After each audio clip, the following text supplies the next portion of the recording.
So this is part two of how I renovated my basement into making it a area to work out again.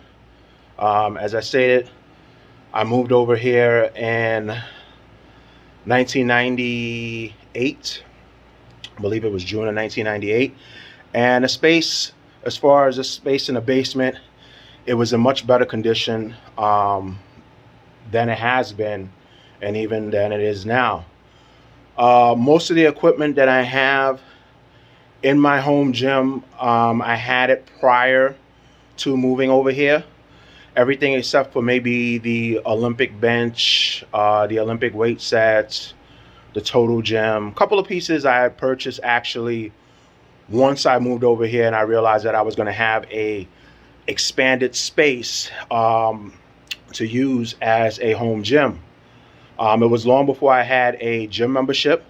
So at one point, this was going to be my primary place to work out.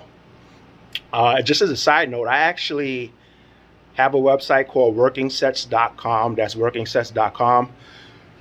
Many of the things that I talk about here, I actually have a blog on that website that I try to publish at least two a month.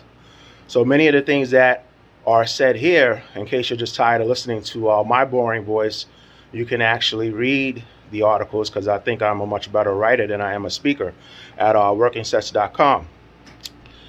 Anyhow, like I said, when I came over here in 98, I would come down here 4, 5 times a week in order to work out. In 2010, I actually had a very bad fall down here.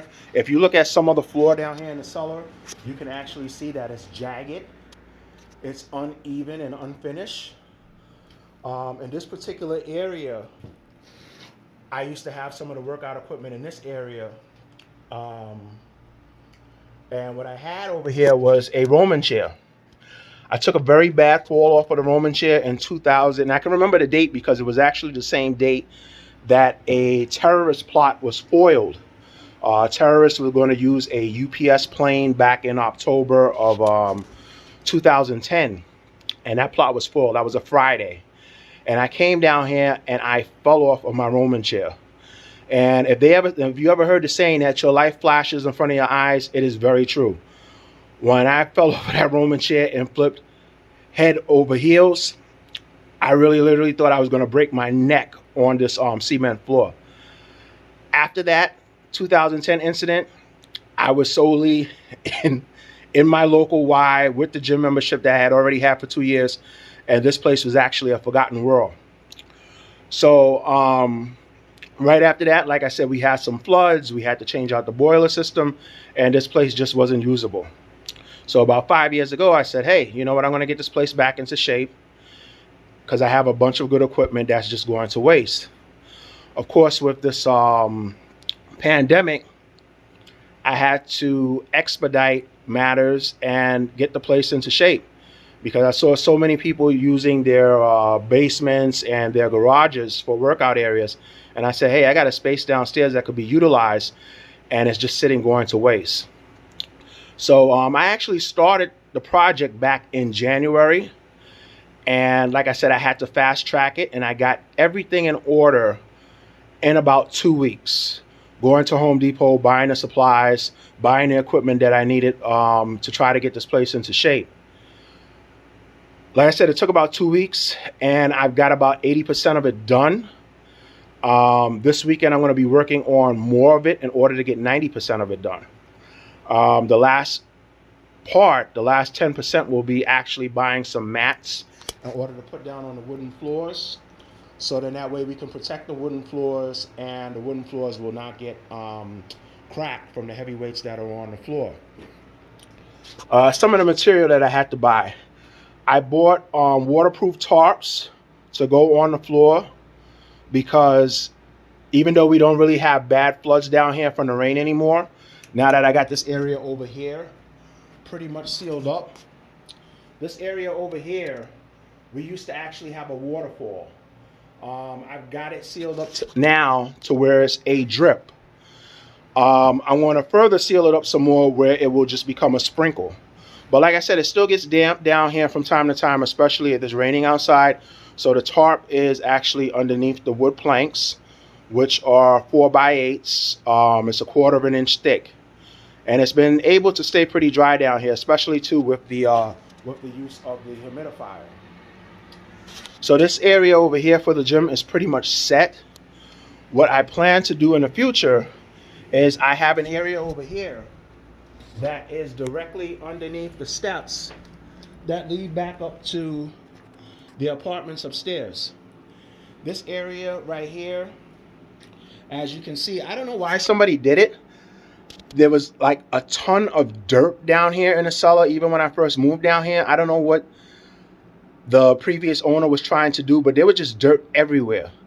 And even behind this wooden structure here, which actually would be a good space, I don't even want to move that wooden board because there's nothing but dirt. I mean, dirt like knee high. Like I said, I really don't know what the person was trying to do down here. But anyway, this spot under here, as soon as I get some lighting for this area, we're going to also buy some wood planks to cover this area. And I already have in mind about 2 pieces of equipment that I'm planning to order from New York Barbells. It is a tricep extension machine. I possibly maybe get a floor-based heavy bag or speed bag for that area over there. So like I said, this gym is a continued work in progress. If you have the space and if you like to work out, like I said, it's not a bad investment. You know, especially in emergency situations like this, when you can't get to the actual gym. You know, it's nice to have a space to be able to go to and let off some steam. You know, I do the workouts not only for physical health, but also for mental health. I mean, especially as stressful as things are now with this virus, that basically seems like a game of Russian roulette. We don't know who's going to get it, how they're going to get it, or how it's going to affect them. So, you know, even if you're not into working out, even if you're not into the gym lifestyle, you know, definitely you have time on your hands now. You know, if you're stuck in a house, definitely try to do something creative and constructive. You know, you may never ever have time like this again, especially when we come back, you know, up to full strength as a country and as a world. Anyway, like I said, this will probably be the last video for a couple of days. I have some videos to post in reserve, but this weekend I'm going to spend mostly trying to get this gym section completed where I can get it up to about 90% until I can get the mats to lay on the wooden floor. Anyway, until next time.